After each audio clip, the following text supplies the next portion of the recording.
763. Now, your host for Public Pulse, Floyd Whiting. Good morning and welcome to Public Pulse. Now, in many sci-fi media, we may see or read about a robot in charge of medical procedures. According to the Surgical Clinic, the first records of robotic surgery performed in the real world date to the 1980s. Specifically, the first surgical robot, Puma 560, was used in a brain biopsy procedure. This procedure took place in 1985 as robotics started to be implemented to reduce movement due to hand tremors. Then in 1988, the Probot, developed at the Imperial College in London, was used to make several repetitive incisions during a prostate surgery. Fast forward to the 2010s, the Da Vinci surgical machine has become the most prevalent robotic surgery device in use.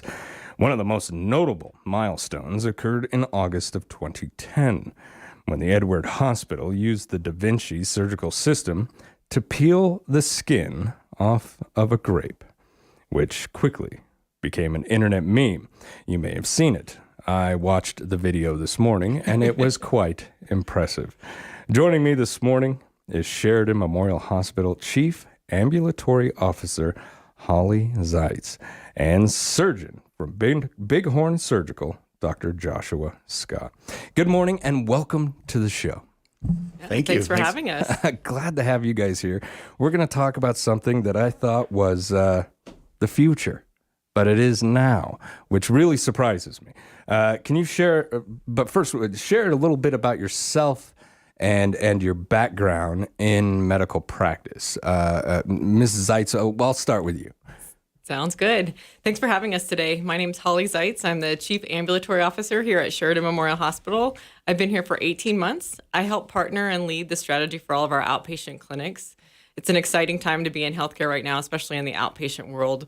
We host and hold a lot of opportunities for our patients to create some opportunities for coordination of care and making sure our patients can get the care that they need here in the community. So it's an exciting time in the outpatient world. Are you really involved in the transitional care unit as well? I'm not right now, but we help partner with the transitional care unit on our outpatient facilities as well. Yeah, I was going to say, being so involved in outpatient, that's got to be a big part of it, kind of the transition, okay, now we're getting ready to head to the house type of deal. Yep, absolutely. Doc, how about you? So I'm Dr. Joshua Scott. I'm a Sheridan native, grew up here, graduated high school here, and left for college. Wanted to sort of get away from Wyoming, kind of a typical story. I kind of wanted to get as far away from here as I possibly could without having to take, go overseas or take an airplane. So I wound up on the East Coast for college and kind of stayed out there for some time. I've never done anything really the traditional way, and my path towards medicine was, non-traditional, I would say. I was, interested in biology and had a lot of inspiration from my teachers here at the Sheridan High School to pursue biology. So I did that in college. And then after college, I worked with some Army doctors, and it was really, really kind of fascinating stuff they were doing with technology, working with DARPA, those kinds of things, and worked with some Army surgeons. Working with DARPA. Yeah, DARPA funded projects in Washington, D.C., kind of far forward surgical technologies to be used on the battlefield, like instant kind of hospitals to resuscitate and do damage control surgery on soldiers kind of close to the battlefield. And I thought that was just kind of really fascinating stuff.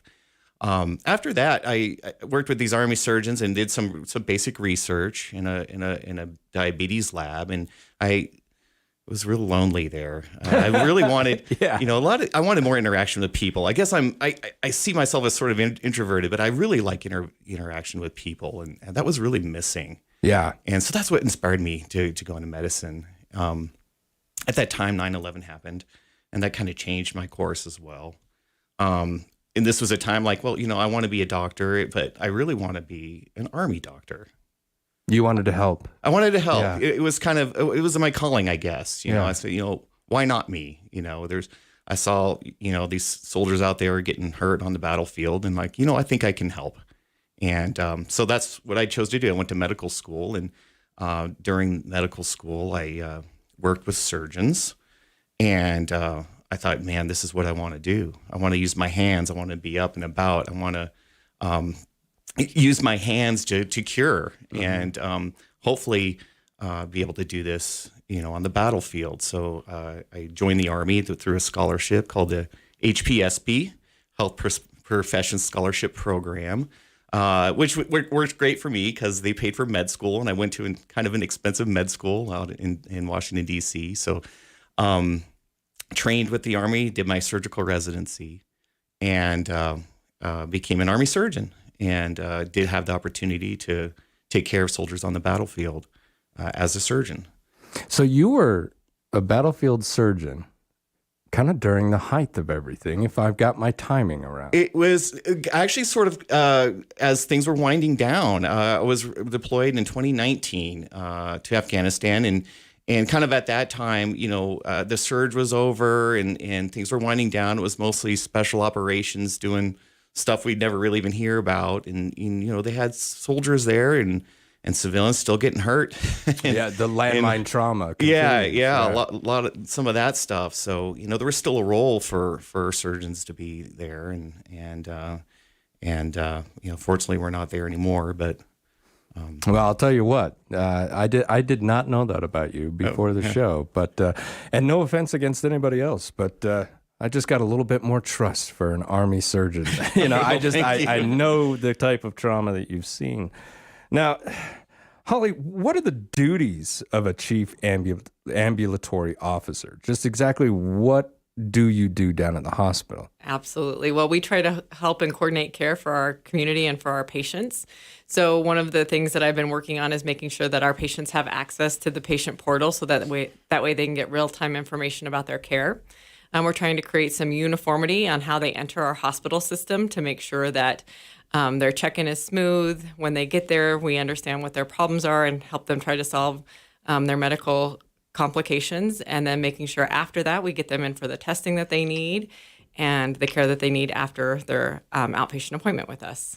So you really work directly with the patients themselves, and almost sounding like problem-solving, logistics type of deal. Absolutely, definitely operations of the outpatient clinic world. So I partner with our team that leads those clinics and those managers and the care team and our physicians to try to create these opportunities for our community to make sure they're getting seamless outpatient care.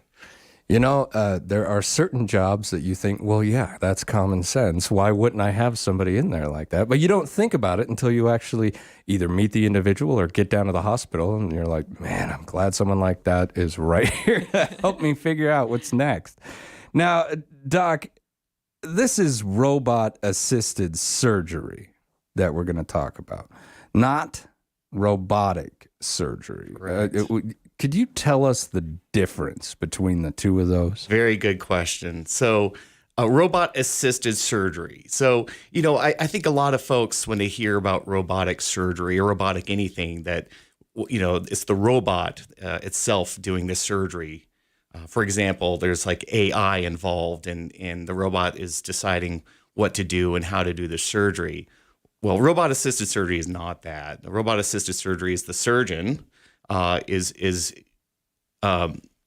using the robot through his or her own movements. So it's completely controlled by the surgeon. So the way I look at robot-assisted surgery is it's laparoscopy. And laparoscopy or laparoscopic surgery is surgery using long, thin instruments and a telescope through smaller incisions. So many people have received that over the past decade or so. Oh, yes. Very commonplace now. Yes. Laparoscopic surgery is pretty much the standard of care in many types of surgeries. Laparoscopic surgeries was a real disruptor, this might be starting about 20 years ago or more in the surgical world because it's patients recover quicker, smaller incisions, less pain, get back to work sooner. Much less invasive. Much less invasive. Yeah. In fact, it's called minimally invasive surgery. So when you hear minimally invasive surgery, that's really what it is. It's laparoscopic surgery. And what robot-assisted surgery is robot-assisted laparoscopic surgery. So instead of using my hands with the instruments doing laparoscopy. It's the robotic arms that I control through a console where I sit and able to manipulate the robotic arms. So it's the surgeon doing the operation still on robot-assisted laparoscopic surgery. Now, we'll get into procedures and we'll talk about this machine a little bit more. But as someone who has dealt with a lot of trauma, up to your elbows trying to save somebody's life, Yes. how does it feel making that transition from using your own two hands, like you said before, wanting to use my hands, to using joysticks or a series of controls? What's that like to transition? That's an interesting question. I've actually never thought of it that way. Transitioning, I'm a general surgeon, so I'm fairly comfortable with open surgery, trauma surgery, big incisions, but kind of also trained in the era of laparoscopic surgery and kind of recently robotic assisted surgery. So I would say there wasn't really a big transition. It's more just of like an evolution. Yeah, basically more just another tool, really, to kind of approach a problem. Yeah. There's certain tools to approach certain problems, and obviously, trauma surgery, or especially when you're deployed in the middle of nowhere with few resources, you just do your traditional open surgery and stabilize the patient, get them out of there. There's no such thing as robot-assisted surgery or laparoscopy. But here in a more controlled environment, it's just kind of way I trained and learned, and kind of comfortable doing it all. So going from being out there in the field with minimal resources to use to save someone's life to laparoscopic surgery, and now robotic assisted surgery, a gentle evolution. Where it's not, really. Yeah. There's quite a contrast, obviously, between the two. And now, Sheridan Memorial Hospital has one of these Da Vinci robotic assisted surgical systems, don't they? Correct. Yes. When did this arrive? So I arrived here, started mid-September, just last September, and the robot actually arrived a few months prior to my arrival. And I really am thankful for it. I think the hospital leadership is visionary in obtaining this technology for our community here, for many reasons. And I trained on the robot. I'm familiar with it, and am kind of pushing that technology as well. And to be able to have that here and and apply it to our community here, I think it's just fantastic. And I do think it will provide a lot of benefit to our community, and just having that extra tool, that option is quite nice to have. Absolutely. I grew up in Wyoming, fairly rural locations, scattered around a little bit, and I always kind of thought, we were still in that era of going and seeing the doc who's going to end up having to send me someplace else because we're just too remote.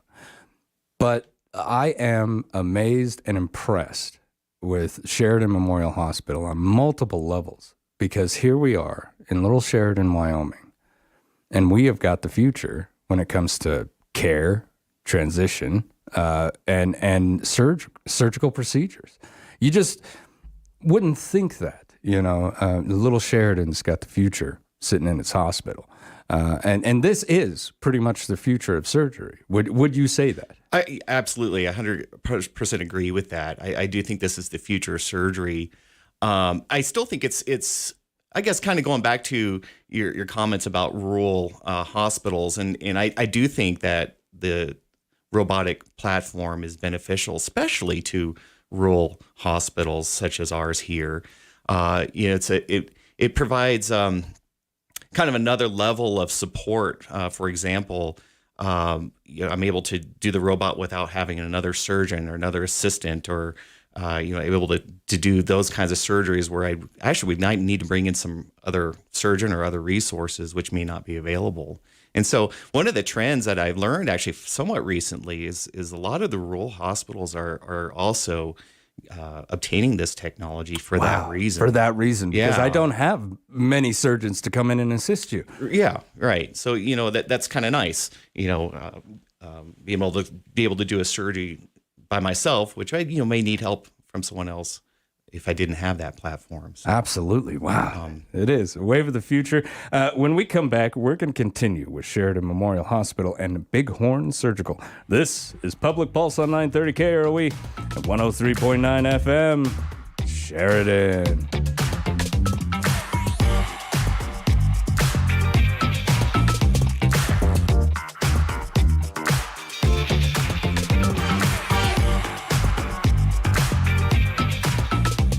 First Federal Bank and Trust is excited to announce the First Federal Community Commitment Program. Each week for 52 weeks starting in January, First Federal will select a Sheridan County nonprofit who will receive $1,000 in cash, plus Sheridan Media will match that with a marketing budget. You can find an entry form at any First Federal Bank location or online at efirstfederal.bank. If you've received a donation from First Federal in the last 3 years, you're automatically entered into the drawing. Community Commitment, presented by First Federal Bank and Trust. and Sheridan Media. Member FDIC. The 25th annual Christmas Wish campaign continues, and the committee is hard at work assessing and granting wishes throughout the community. Here's another Christmas wish. My wish is for a family of 5. They are not people that generally ask for help. However, they are stuck. The dad had a serious surgery earlier this year and has not been able to go back to work. Soon after his surgery, the mom was diagnosed with a tumor and a bulging disc in her neck. She is still working, but struggling. Household bills, groceries, any kind of help would be a real blessing. You can help this local Sheridan family. You can donate to our Christmas Wish program by going to SheridanMedia.com and click on our Christmas Wish banner and the donate button.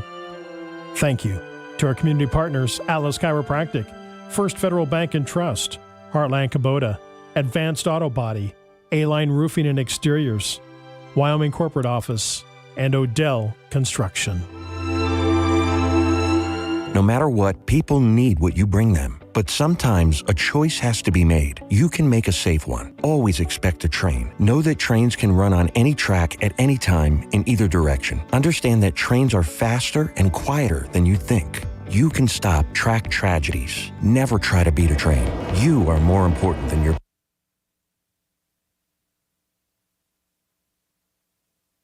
Is your car ready for winter weather? Not sure? Well, take it to Midas Tire and Auto for a free 32-point inspection that focuses on winter needs like batteries, belts, hoses, antifreeze, and tires. If something needs repaired, Midas will give you a quote. So no obligation. From basic maintenance to major repairs, Midas is ready to keep you safely on the road this winter season. Schedule now before the worst of winter weather hits. Protect yourself and your family with a quick trip to Midas Tire and Auto in Sheridan.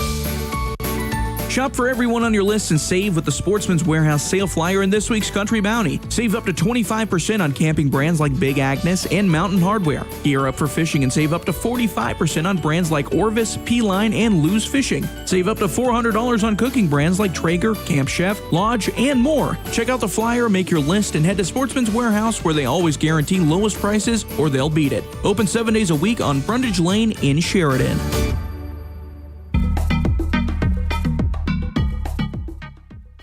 Good morning and welcome back to Public Pulse, brought to you by First Federal Bank and Trust. I'm Floyd Whiting. This morning, we are speaking with Sheridan Memorial Hospital Chief Ambulatory Officer Holly Zeitz and surgeon from Bighorn Surgical, Dr. Joshua Scott. We're talking about the Da Vinci Robotic Assisted Surgical System.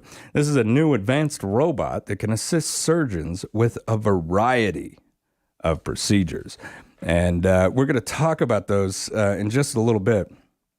But first, walk me through the procedures, doctor, that you follow, say, from the time that you walk in, you do your prep, and we've all seen doctors do that, standing at the sink for 5 minutes, making sure that everything's nice and clean.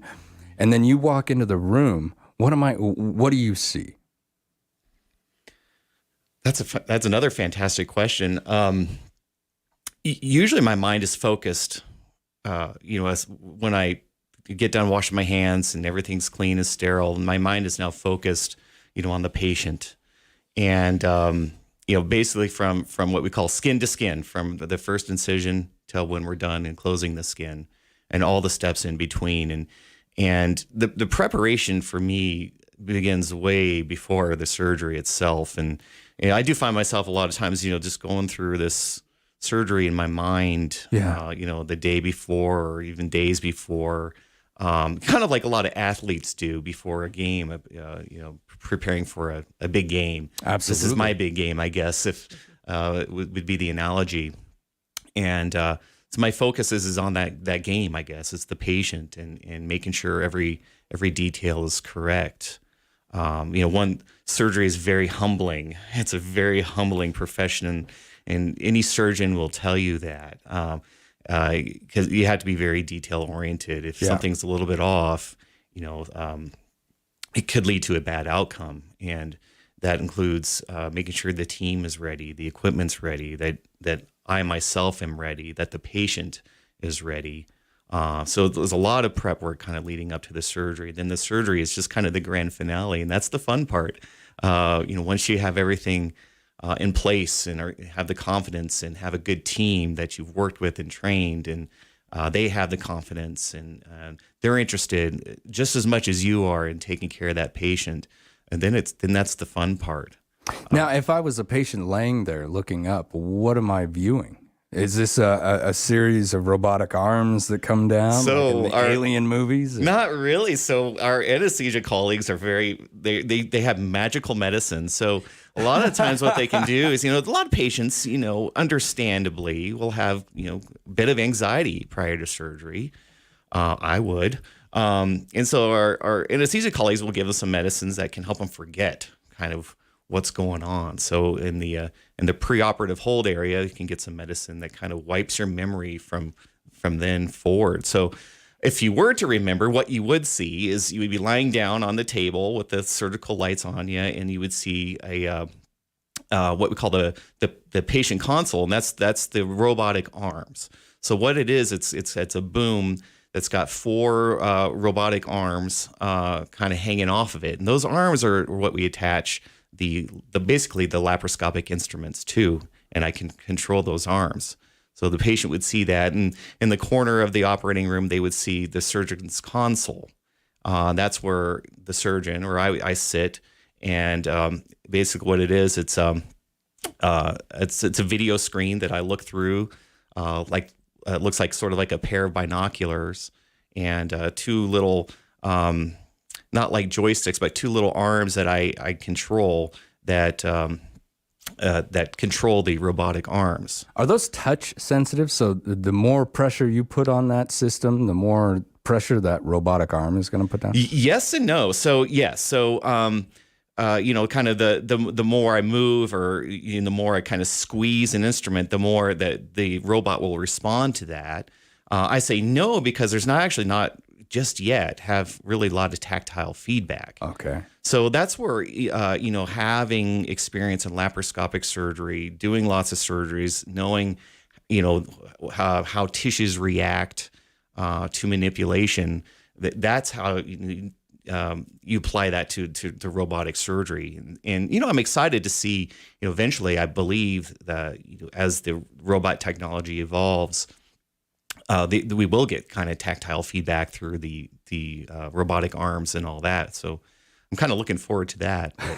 Now, you can probably change the types of tools that you're going to use, or they're just like 4 or 5 tools that you kind of know. The old wrench, hammer, and there's my screwdriver, and then those ones I know I'm going to use more than any other.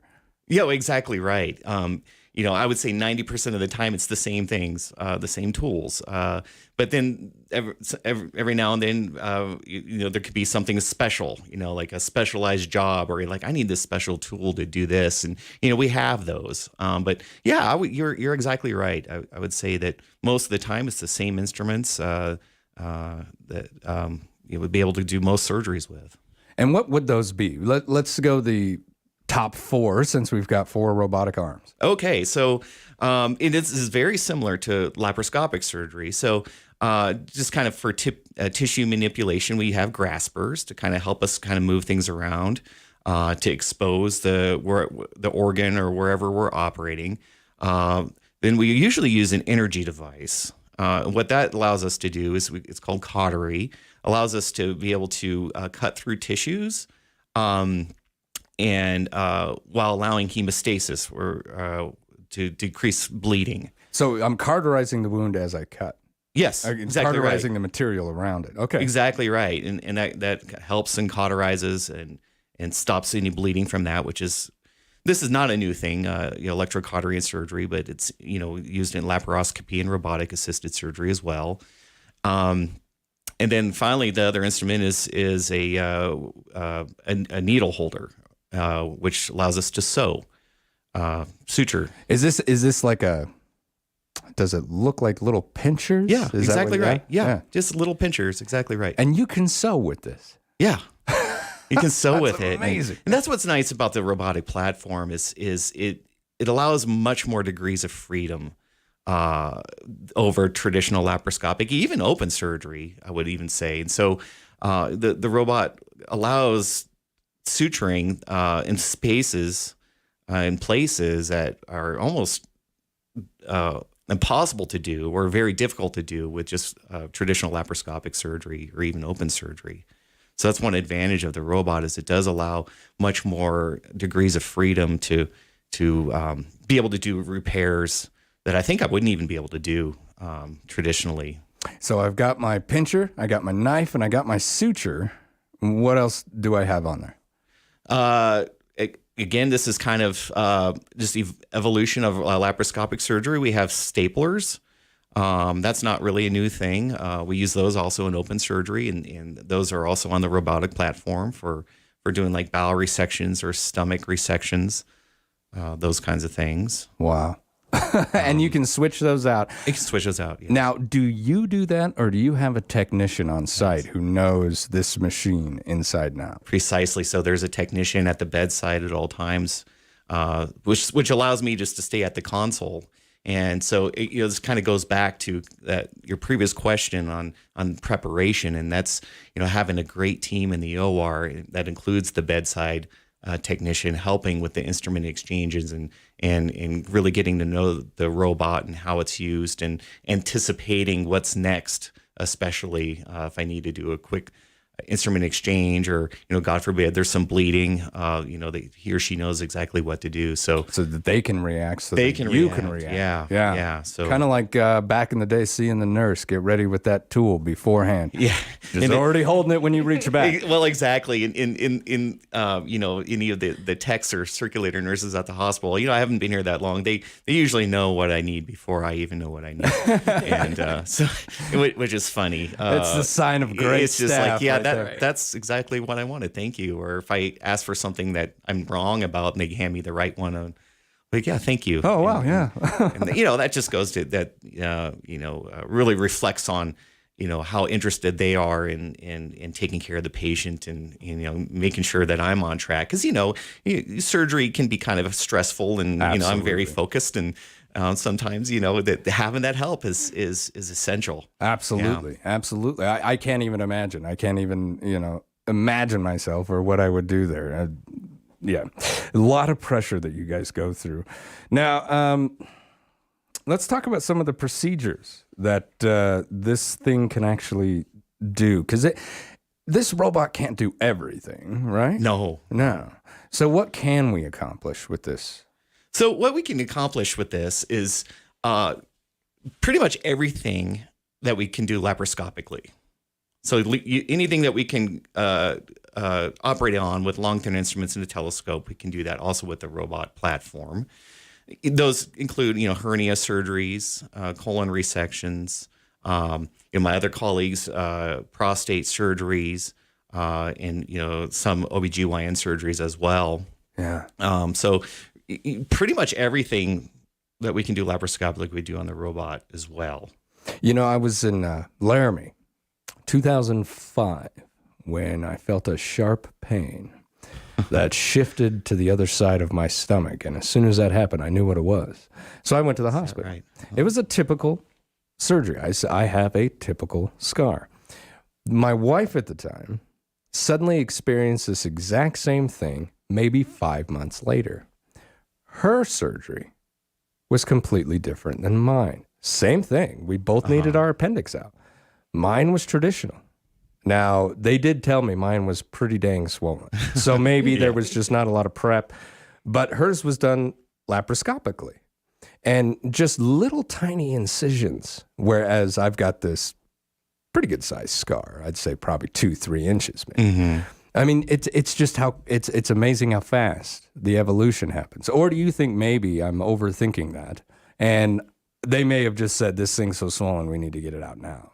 Yeah, it's hard for me to comment on that, but that could be, sometimes where someone's real sick and's got a really bad problem,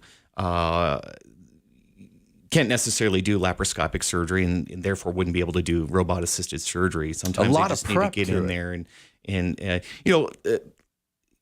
typically robot assisted surgery kind of as it stands and kind of my skill set is for elective or non-emergency surgeries. That's evolving. There's a lot of robot surgeons out there now doing emergency general surgery and some of these things like appendix or a really bad appendix, which you probably had.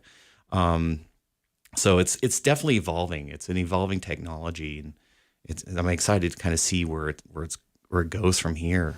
And that is kind of a bit of my comment is as we go along and this machine evolves, would you say a decade we're going to see something maybe in the emergency room that can be used? Because as you said before, there's a lot of preparation to these operations. And so going in there, we all know the game plan, but in a trauma state, it's more reactive than proactive. Yeah, I think you're right. I think this technology is, it's robot surgery has been evolving over the last 20 years or so. And I personally think it's, really been kind of slow to become popular amongst the surgical community because it really hasn't been really shown to have really great utility beyond what we can already do with either open or laparoscopic surgery. I think it's gotten to a point now where the technology is showing some benefit with the way kind of how we do surgery, the way we think about surgery, and the way surgery is evolving. And I do believe that the robot platform itself I look at it as a tool kind of in the toolbox like we kind of talked about before, but I do see that it's kind of its own modality as well, that the technology is allowing us to reach spaces or that we couldn't traditionally do, or sew in spaces that we couldn't traditionally do, or even think about, hey, we can approach maybe this hernia in a different way that we haven't been able to before because we have that platform now where we can start pushing that. And so, I think that the way I kind of think of robot is kind of like the smartphone in a lot of ways is, how that was sort of a disruptive technology. It took a while to come into existence, but really evolved to what we did. Yeah. And then when that, the iPhone 1 came out, it kind of changed the way we communicate and then how the smartphones really evolved since then over the last 10, 15 years or so. And I believe that kind of the state of the art in robotics, surgical robotics now is kind of where like at the iPhone 1, and it's going to really, I think, continue to evolve over the next 10, 15, 20 years. And it's really be kind of fascinating to see, where we take it. Yeah, now that we actually have a platform to build off of. Yeah. What the heck can we build? Yeah. On that, I've got to take a quick commercial break. When we come back, we're going to continue with Sheridan Memorial Hospital and Bighorn Surgical. This is Public Pulse on 930 KROE, 103.9 FM, Sheridan.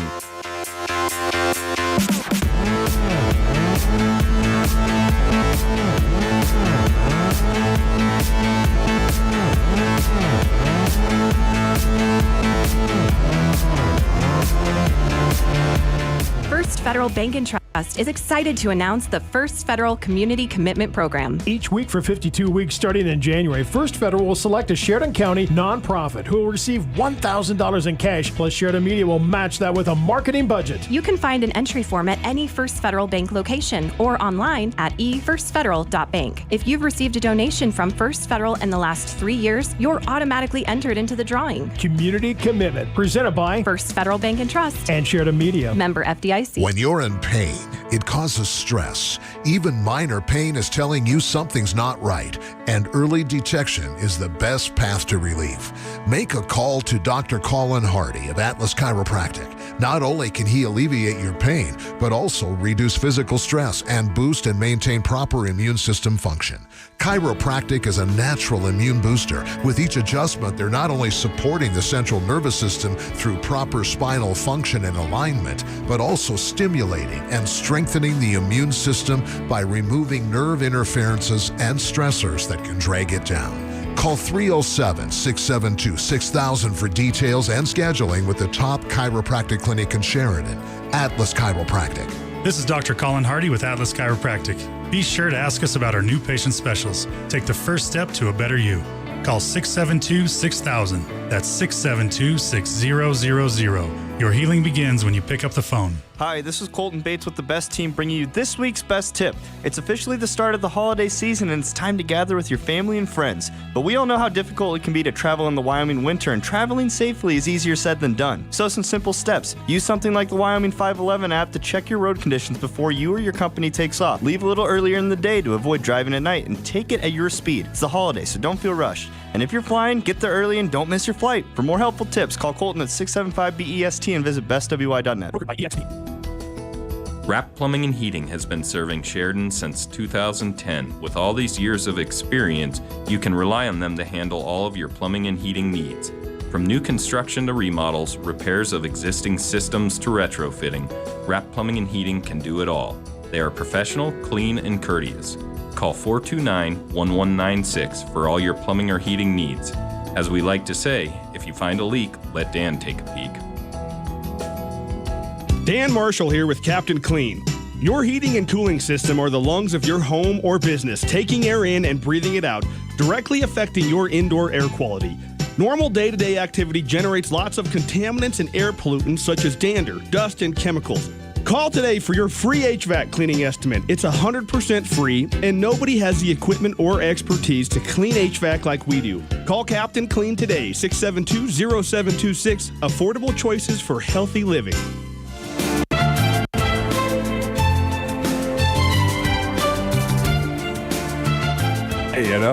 All right. Good morning. Welcome back to Public Pulse. I'm Floyd Whiting. This morning, I'm with Sheridan Memorial Hospital Chief Ambulatory Officer Holly Zeitz and surgeon from Bighorn Surgical, Dr. Joshua Scott. The Da Vinci Robotic Assisted Surgical System. This is a new advanced robot that can assist surgeons with a variety of procedures, now being used as an option at Bighorn Surgical. Holly, let's talk about the cost of this piece of equipment. But what a great investment this was for the hospital to make. How much do these things run? I could only imagine. Absolutely. It's a huge investment in the advancement of care for our community. It's a $2.5 million investment all in. Wow. Robotics that includes some remodeling that we have to do to make sure that everything works and that we have the right sterile equipment to care and make sure that the robot's up and running and is in tip-top shape. So, but again, these students, like we were talking about over the break, they're getting out of medical school and they're looking for places where they can administer the care that they want to give. But at the same time, are we on the cutting edge of anything anywhere? Because if I was looking for a place of employment as a surgeon, I would look to the future. I would want to go someplace that dealt in this kind of stuff. So that's also an investment there? Yeah, absolutely. It's in the investment of our future, of our medical staff. So a lot of the people coming out of residency, our physicians coming out of residency are trained on robotics, and that's what they're looking for, is they're looking to partner with a hospital and come to a community. And it just shows the advancement in technology and the care that we have and passion for our community to make sure we recruit the top physicians that we can. And then also the physicians that are here have the opportunity to train on the Da Vinci robot as well. So it attracts and also retains our staff that we have here. Absolutely. I mean, if I was a surgeon, man, this seems like it would be something that, for lack of a better term, fun. Is this fun to, maybe not play on? That's too strong of a word on the other end, but fun to use. But yeah, absolutely. I there's a lot of kind of focus, I would say on kind of the cost of the platform, which is completely legitimate. In my opinion, but there's a lot of other kind of these secondary effects that we don't really talk about a whole lot when we're kind of focusing on kind of the bottom line, and that does include how the surgeon feels. It's the ergonomics of the robot. I find personally is better than doing traditional laparoscopic surgery. So your hands actually mostly kind of your spine, your neck, and your back, and all that. And I've actually talked to some older surgeons who are kind of near retirement age, and they adopted the robotic platform into their own practice, and they say, hey, this added years onto my surgical career. Wow. After doing, decades of laparoscopic surgery, it's really kind of hard on the body. It's exciting too. When you said fun, I think, it is fun. And that's why I do surgery. That's why I am a surgeon, because, at the end of the day, if I'm not having fun, I'm not going to do this anymore. And if I'm not taking care of patients and doing the best I can, I'm not going to do this anymore. And this, this is, just kind of personally something that I like. I think it will help me kind of with my own morale and going forward, and having a technology that I can push and not really experiment, but sort of experiment and see where I can go with this. What can I accomplish? What can I accomplish with this? Where can I go with this, and how can I use this to benefit my patient? That's exciting. Exactly. You wake up in the morning and you're like, I've got a procedure to do today, and I get to use the Da Vinci machine. That's exciting. At the other end of the spectrum, we had these big, massive machines, huge type of robots that built a bridge. I loved going to work to do that because I got to use my crane. And if I get to play on the crane, I could be up there for 12, 13 hours. And that because I was on the crane. Any other job, and I would have been complaining early on in the morning, So I can understand, or at least come toe to line with you on that, where it's like I get to use this new advanced piece of equipment, but obviously what you're accomplishing a little more intricate than what I did. But when it comes to training, how much training did you do on the Da Vinci machine? That's a great question too. It was basically the training started from my first day of medical school, learning to become a doctor, and then the residency to become a surgeon, and knowing how to do surgeries and to do them well, to do them safely, to transition to laparoscopic surgery and do that safely, and then into the robot-assisted laparoscopic surgery. It's a tool to do surgery, and you have to know how to do the surgery. You need to be good at it, even with the robotic platform. So I did do some recent training to learn the robotic platform. I did an advanced minimally invasive fellowship at the University of Virginia, and I worked with a robotic surgeon and general surgeon there, a fantastic guy, Dr. Hallowell, and he taught me a lot of the intricacies of the robotic platform and how to use it and how to kind of push it and how to use it to help benefit a patient over what I could traditionally do laparoscopically. So that's kind of where kind of the bottom line is you still need to be a pretty darn good surgeon no matter what tool you're using, and that includes this, the robotic surgery. Was there like a left seat, right seat ride? Did you get to assist in a procedure, and then afterwards he was like, all right, son, now you take the controls. It's exactly right. Kind of a mentorship or an apprenticeship kind of a training. It's exactly right. Where I trained, there was, instead of one console, there were two. consoles, and we kind of hand over instruments, and then eventually it's I was doing my own my own surgeries, and and I would tell him, hey, I'm doing a surgery over here on the robot, and he'd be like, oh, that's cool, and he'd come in and see how I was doing and all that. So is there anything else that you would like folks to know? We only got about 3 minutes left.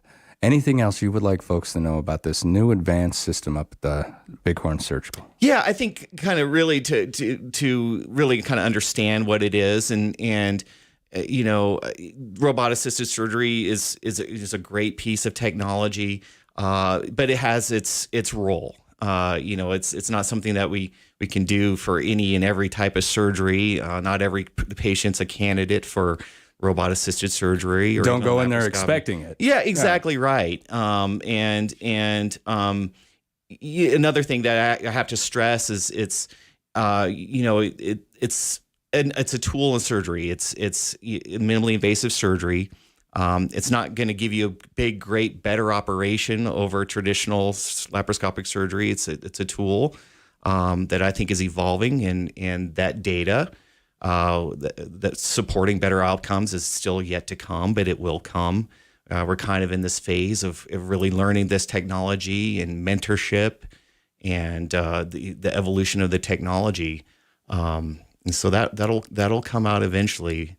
But we're going to see a lot more of this in the future. Oh, I think so. I think just kind of what I've experienced over the last few years is this technology is really being adopted kind of widely across the world, here in Europe, and like what Holly was saying, most of the surgical residency programs and OBGYN, urology, all their trainees are being trained on the robot, and I think there's a reason for that.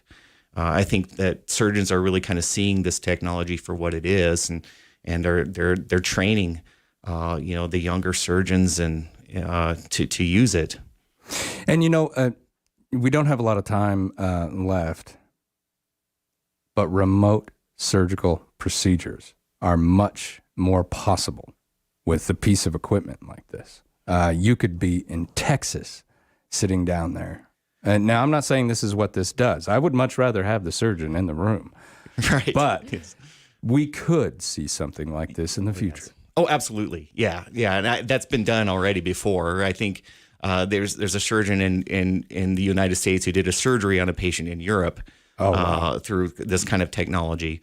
But Doctor, Holly, thank you both so much for coming in and talking about this amazing piece of equipment. Thank you. Thanks for having us. You've been listening to Public Pulse on 930 KROE and 103.9 FM. Share it.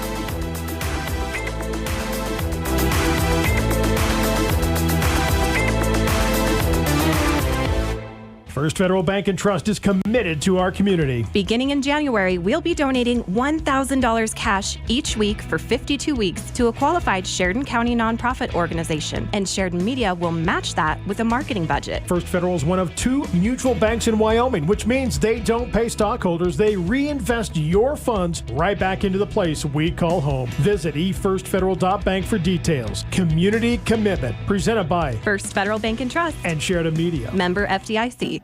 The wish you could smell this ad deal. Because if you could, you'd be smelling McDonald's fries right now.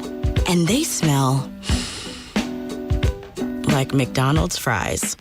Enjoy one of our $3.50 bundles, like 6-piece chicken McNuggets, hot and spicy McChicken, or a McDouble, each paired with small fries. And add in any size Coke or sweet tea. Price and participation may vary, cannot be combined with any other offer.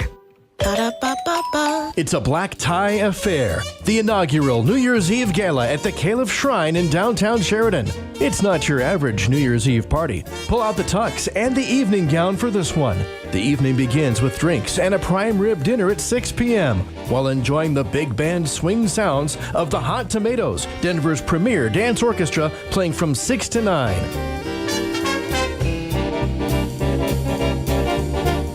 Then Tris Munsick and the Innocents will take the stage and help usher in the new year from 9:30 to 1. I've been waiting on you to come over, ride with me and spell. We know it's a little early, but tickets are limited. They are just $135 per person and only available at the YO Theater now through December 20th. So get yours today before they're gone and celebrate the new year in style with the inaugural Caliph Shrine New Year's Eve Gala in historic downtown Sheridan. Sponsored in part by your friends at Sheridan Media. Okay, true or false? Candy canes were invented at the North Pole. That is actually true. You know what else is also true? You can get great Christmas gift at Handel Service Center. Think about a snowplow for his 4x4 side-by-side. Heck, think about a 4x4 side-by-side for that special gift. There's snowmobiling accessories, Bluetooth speaker systems for your 4x4, or how about that crazy new Mad Rams? You gotta see those to believe them. Christmas shopping at Hando. Ho, ho, ho's. Have you heard? Sheridan's own Vacutech is growing, and they're now hiring part-time weekend workers. Open positions include general labor, machine operators, craters, and more. Vacutech is offering weekend premium pay and a $2,000 sign-on bonus. This is the perfect opportunity to make extra money or even a great living while working weekends and enjoying the week off. For more information and to apply, visit Vacutech's open opportunities page on their website at vacutechllc.com. 103.9 FM is News Talk 930. KROE, Sheridan. KROE, Sheridan. A day of heroes. Lisa Brady, Fox News. From sea to shining sea. Members of Congress paying tribute to the January 6th first responders with the highest honor they can award, the Congressional Gold Medal. Today, we are here to say thank you. Thank God for you. Senate Majority Leader Chuck Schumer says at one point he was within 30 feet of rioters when his security detail pulled him to safety. Senate Republican Leader Mitch McConnell says officers responding to the Capitol riot included some who were off duty, and they saved the country. Because of your bravery and professionalism, Congress finished our job that very night. Because you honored your oaths to support and defend the Constitution, we were able to honor ours. In recognition of hundreds of officers